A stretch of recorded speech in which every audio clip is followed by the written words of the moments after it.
Olá, a gente vai começar aqui com uma aula sobre fundamentos da genética humana. É importante salientar que a gente está falando de humanos, especificamente, porque genética você pode estudar para todos os seres vivos.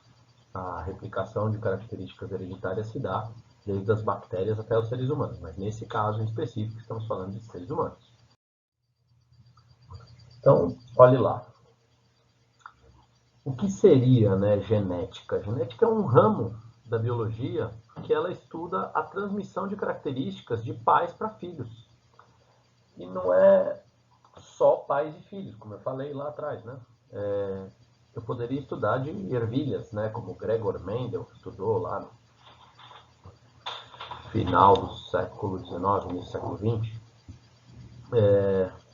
Eu poderia estudar ratos, eu poderia estudar bactérias. Então não seria necessariamente apenas de pais para as filhas, mas pais para filhos, mas a geração parental para as gerações futuras, né? A transmissão de características hereditárias, né? Características ao longo das gerações. Genética é o estudo da herança biológica ou hereditariedade, certo? Vamos lá. Então, e o que a gente herda, né? O que nós herdamos? A gente acha comumente, né, a gente pensa comumente que a herança genética ela transmite as características, mas na verdade nós não recebemos as características dos nossos pais. A gente recebe uma receita para que nós tenhamos a característica similar ou igual a deles. Então, a instrução que nós recebemos, o que é herdado, é uma receita de como produzir aquelas características. Eu tenho, por exemplo, cabelos pretos. O meu filho não herda o meu cabelo preto, não é a substância cabelo que vai pelo espermatozoide, meu filho herda o cabelo. Isso pode parecer muito óbvio, mas a construção disso na história da ciência foi um caminho tortuoso. Desde da ideia de um homúnculo, né, que se acreditava que o espermatozoide era um hominho pequenininho, uma menininha pequenininha aqui, seria apenas incubada dentro do ovário feminino, né, dentro do útero, do ovário não, dentro do útero feminino. A construção desse pensamento ela é importante para a gente ter ideia. Então, o que eu gostaria de citar aqui é que você não herda a característica em si, você herda uma receita de como produzir essa característica. Então, os meus filhos, eu passei para eles, eu transmiti nos meus espermatozoides, eu transmiti para eles uma receita de como eles fariam, de como que as células deles produziriam o cabelo preto, ou o cabelo loiro, ou o olho castanho, ou o olho azul. No meu caso específico, parece que eu não tenho genes para olhos azuis ou para o cabelo loiro, mas a gente vai ver que isso pode estar enganado. Né? A gente pode estar enganado em relação a isso. Nem sempre as características que você traz no seu genoma são aquelas que você expressa no seu corpo. Então, essa receita que eu estou falando, ela ao longo da história ela já teve alguns nomes. O próprio Mendel, que foi considerado um dos pais da genética, né? Um conceito bem estranho esse de pai de alguma coisa, mas vamos imaginar assim, de um jeito bem simplista. O Mendel ele chamou essas características de fator ou de caracteres. Hoje a gente chama essa característica de gene. E aí para estudar sobre o que é um gene em específico, eu te aconselho que você procure em citologia um pouco mais para identificar o que seria DNA, cromossomo, gene e como esses genes transcrevem as proteínas, que é um pouco para você compreender as bases da genética, você precisa saber um pouco de citologia. Esses assuntos, procurando no Google, você consegue dar uma olhada mais interessante, você consegue entender melhor isso. Vamos lá. Agora, um conceito interessante que é o conceito de fenótipo e de genótipo, né? Então, é o que eu estava dizendo sobre eu carregar características que não estão expressas no meu corpo. O fenótipo, essa palavrona, essas palavras estranhas aí que vocês já devem ter ouvido em vários lugares, fenótipos são as características observáveis no indivíduo. A cor do meu cabelo é preta, nitidamente. A cor da minha pele é branca, eu sou moreno por conta do queimado do sol. Mas os genes que eu carrego, nem sempre eles estão expressos no meu corpo. Nem sempre a minha aparência, ela traz consigo aquilo que eu carrego nos meus genes. Então, o fenótipo, ele possui uma capacidade maior de alteração por características ambientais e pelo modo de vida. Se eu morasse numa região, ou se eu trabalhasse ao sol todos os dias, não fosse um professor, não ficasse só dentro de ambientes, ou mesmo se eu fosse professor de educação física, né, tivesse mais contato com o sol no meu dia a dia, provavelmente a tonalidade da minha pele seria mais escura do que ela é atualmente. Se eu talvez tivesse mais contato no dia a dia com água do mar e sol escaldante, talvez os meus cabelos fossem diferentes, não fossem tão lisos, fossem mais ásperos, fossem mais claros, enfim. Características fenotípicas são aquelas que o meio ambiente ele consegue alterar com maior facilidade. Aquilo, o seu fenótipo, ele é o resumo de todas as características que você traz no seu genoma e expressa, mais as alterações do meio ambiente. E o genótipo não. O genótipo, de uma maneira bem simplista, ele não pode ser alterado pelas características ambientais.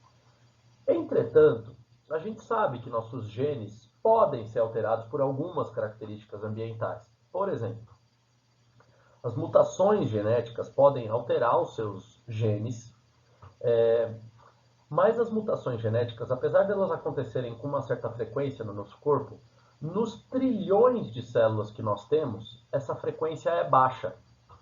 Tanto que uma pessoa que tem uma mutação e essas mutações acabam sendo prejudiciais, isso pode se tornar, por exemplo, um câncer. Certo? E existem aquelas mutações que simplesmente são indiferentes, elas não causam nada. Mas o fato é que se eu ficar exposto a uma radiação que possa alterar o núcleo da minha célula, a radiação pode ser de energia de luz solar direta, muitos raios UV, ou se eu trabalhar com raio-x, ou se eu consumir determinados produtos químicos que podem gerar situações mutagênicas, ou uma grande carga de estresse na vida, capaz de originar radicais livres no meu corpo, que são capazes de alterar o núcleo da minha célula, todos esses são fatores que poderiam gerar uma mutação nas minhas células. E isso mudaria o meu genótipo. Mas, para a gente compreender como uma base de estudo de genótipo e fenótipo, vamos ficar com essa definição mais clássica, até meio simplista também das coisas. Fenótipos são aquelas características observáveis do indivíduo que são o resultado da soma, né, das suas características do seu genótipo, dos seus genes, mais as alterações ambientais. E o genótipo, vamos agora, só para efeito de entendimento simples aqui da coisa, acreditar que o genótipo é aquilo que é recebido pelos seus pais e normalmente não é alterado pelo meio ambiente. Porque não é tão fácil alterar o gene. Por exemplo, você sai na rua e fica queimado de sol. Não é com a mesma facilidade que você sai na rua e tem uma mutação genética e na hora os seus genes são alterados. Isso é um processo, são poucas células que são alteradas numa mutação, não é o conjunto de todas as células da sua pele exposta ao sol, enfim. Vamos considerar isso. O genótipo não é alterado pelo meio ambiente. Então, vamos passar agora aqui para os princípios da hereditariedade. Nas aulas futuras, a gente vai ver que isso daí, a maioria dessas características que eu estou falando para vocês, vai ser conhecida como as leis de Mendel, né? Ou a lei dos caracteres puros. Mas vamos falar sobre o princípio da hereditariedade. Ó. Os filhos, eles herdam instruções genéticas e assim eles desenvolvem as suas características. É aquilo que eu falei, né? O que a gente passa para frente? A gente passa a receita, os genes. Esses genes, eles são transmitidos de uma geração para outra através dos gametas, ou células reprodutivas, né? No caso da espécie humana, as células reprodutivas são o espermatozoide, no caso dos homens, e o óvulo, no caso das mulheres. Então, é através dessas células que os seres humanos transmitem as características, as características herdáveis, os genes, né? Cada gameta, ele vai conter, ou seja, cada espermatozoide ou cada óvulo, ele contém um conjunto completo típico daquela espécie. Então, eu, ser humano, eu mando no espermatozoide, eu mando um conjunto único de genes ou de características, todas combinadinhas ali, uma para cada característica do corpo da pessoa, às vezes mais de uma, mas eu mando um conjunto completo deste pacote no ato da reprodução. E minha esposa mandaria outro desse conjunto completo. Os genes, eles vão ocorrer no indivíduo aos pares. Por quê? Porque você junta uma carga completa do organismo masculino, do macho, um conjunto completo da fêmea, e esses dois é que vão formar o zigoto, pela fusão dos dois gametas. Portanto, você vai ter dois genes, um recebido pelo lado do pai e outro da mãe, que vão sempre contribuir para a mesma característica. Então, cada característica do seu corpo, ela é a fusão de uma parte dessa receita, né, uma cópia dessa receita, que seja vinda do lado do seu pai e outra do lado da sua mãe. Isso aos pares, então, é que vão ocorrer a expressão, né, dessas receitas. As suas células vão observar as cargas dos pares para poder expressar essa sua característica. E essa é uma definição importante. Sempre a gente vai se confundir com isso, preste atenção nisso aqui, ó. Dá uma olhada. Um par de genes, e eventualmente até mais de um par de genes, pode determinar uma característica do indivíduo. Mas na natureza existem várias versões de um mesmo gene. Por exemplo, aqui, ó, meu cabelo preto, certo? Eu tenho um gene, ou mais de um gene, que determina a cor do meu cabelo. E aí, olha só, no caso aqui, o exemplo que eu dei era a cor do olho, né? O gene que determina a cor dos olhos. Ele pode ter várias versões do mesmo gene. Eu posso ter um gene para a cor do olho que seja azul, um gene que seja castanho, preto, amêndoa, verde. São várias versões para falar da mesma característica, cor do olho. Daí o que vai acontecer? Cada versão desse mesmo gene é chamado de alelo. Então eu tenho um alelo que na natureza aí pode ser chamado alelo para a cor do olho azul, alelo para a cor do olho castanho. Eventualmente você tem 1, 2, 3, 4, 5 alelos diferentes. Por isso que é mais fácil estudar e fazer experimentos de genética com plantas. Porque às vezes para a cor de uma planta você tem 2 alelos diferentes apenas. Você vai estudar o Mendel, estudou com ervilha, tinha 2 alelos, um que dava a cor verde e outro que determinava a cor amarela. E daí ele fazia cruzamento entre cor verde e cor amarela, e aí tinha os resultados esperados da população. Fazia vários experimentos, conseguia ter uma estatística em relação a isso, era mais fácil. Na população humana, veja, cor dos olhos, quantas tonalidades de olho você já não viu na vida? Então é mais difícil você estudar a genética com esses cruzamentos, assim, com esses exemplos muito simplistas que a gente usa em aula de genética, para a espécie humana, para características humanas, né? Existem alelos que, quando combinados, eles são mais fáceis de serem expressos. Por exemplo, o olho castanho. Ele é mais fácil de ser expresso na população em geral do que o olho azul, né? É mais difícil. E existem alelos que, quando combinados, um deles se sobressai em relação ao outro. Esses alelos que se sobressaem, por exemplo, eu tenho um olho castanho.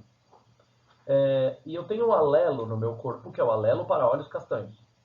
Se eu tiver um filho e eu mandar esse alelo castanho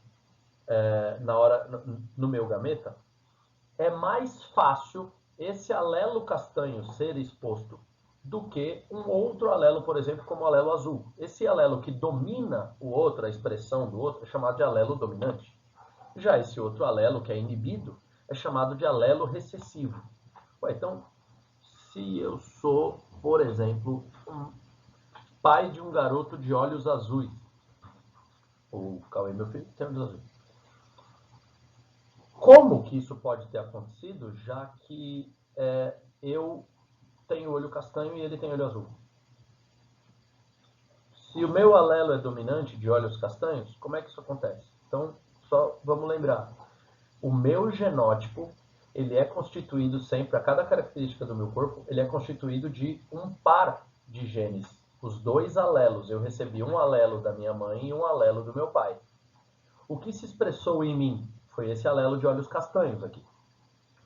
Mas na hora que eu tive o Cauê, meu primeiro filho, ele nasceu de olhos azuis. O que que isso quer dizer para mim? Vamos ver, próximo slide. Aí a gente vai ver essa característica de homozigoto e heterozigoto. Olha só. A gente utiliza o termo homozigoto para designar um indivíduo que, para uma característica, apresente dois alelos iguais do gene em questão. Por exemplo, se eu tivesse olhos castanhos e tivesse um alelo para olho castanho e outro alelo para olho castanho, provavelmente o Cauê não poderia nascer com olho azul, meu filho. Entretanto, como eu acredito que eu seja heterozigoto para isso, eu recebi provavelmente do meu pai olhos castanhos e da minha mãe o alelo para olhos azuis. Então eu não sou... A minha combinação de genes mostra para mim que provavelmente eu não tenho uma característica homozigótica para a cor dos olhos. Porque, da mesma forma, olha só, a gente utiliza o termo heterozigoto para designar um indivíduo que apresenta dois alelos diferentes do mesmo gene. Suponhamos, então, olha só esse exemplo, que um animal apresente o gene para a cor do pelo preto, representado pelo alelo Pzão, e o pelo branco, representado pelo alelo Pzinho. Nesse caso, o sujeito seria homozigoto se tivesse recebido dois alelos iguais, tanto de seu pai quanto da sua mãe, apresentando ou Pzinho, Pzinho, ou Pzão, Pzão. Certo? Recebi Pzinho do meu pai, Pzinho da minha mãe. Eu sou o Pzinho, Pzinho. Que nesse caso aqui eu nomeei como cor branca de pelo.